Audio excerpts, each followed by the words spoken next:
has obtained chilling audio of the moment a Virgin Airlines pilot raised the alarm about a Chinese live firing exercise in the Tasman Sea. Take a listen.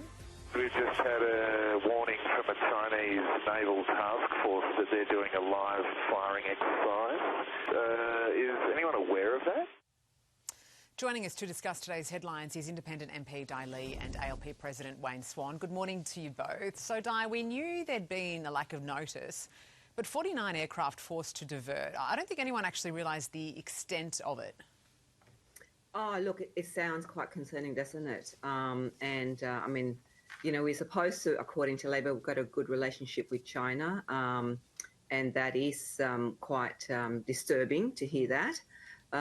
I mean, you know, I think our airspace, our borders have to be very, obviously, you know, managed in a way that we feel very safe. But yeah, that is very concerning from the sound of that.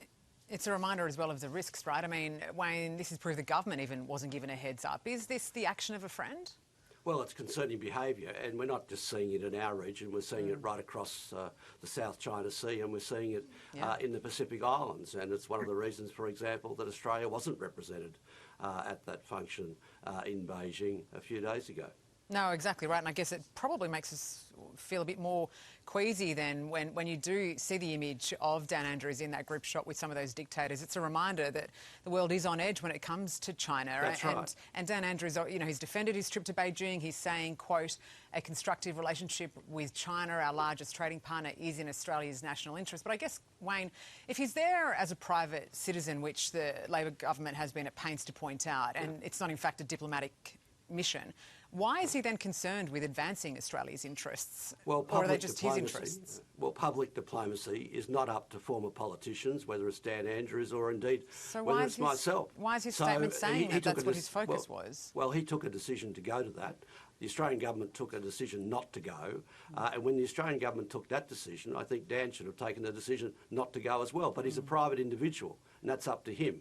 He doesn't represent the Australian government, for that matter, in Beijing or anywhere else. So would you condemn him going to the military? I mean, Bob Carr pulled out the military parade itself. I don't condemn him for going. Posing in that photo, though, Wayne, you must concede that that's not a great look. I don't think it was a smart decision to go to that event.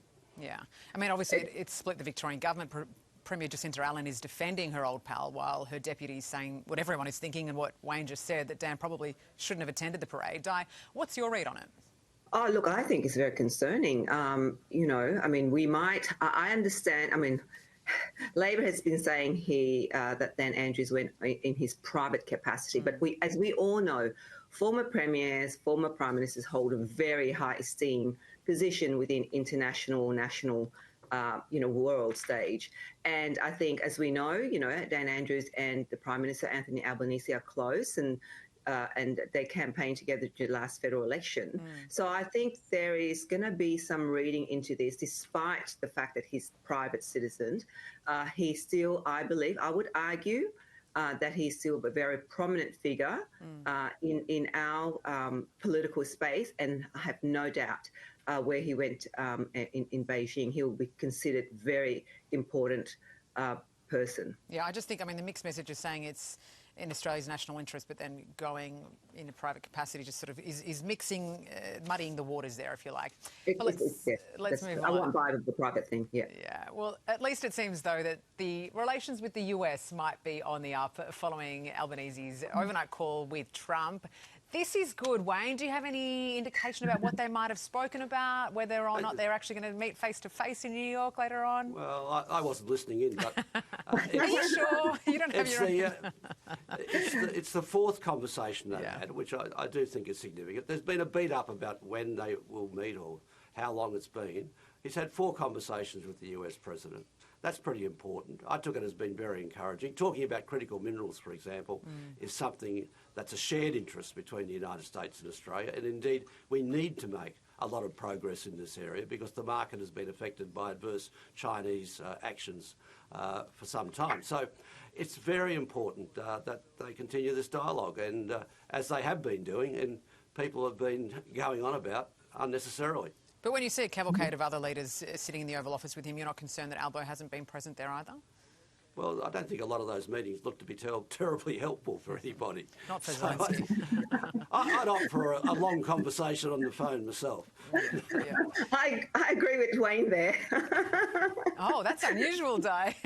I know, mate. I'm just saying, sitting there in the Oval, who knows what the US president could throw at our at elbow. So it's probably safer to be, on the phone. No, absolutely. Any reaction's not captured on camera.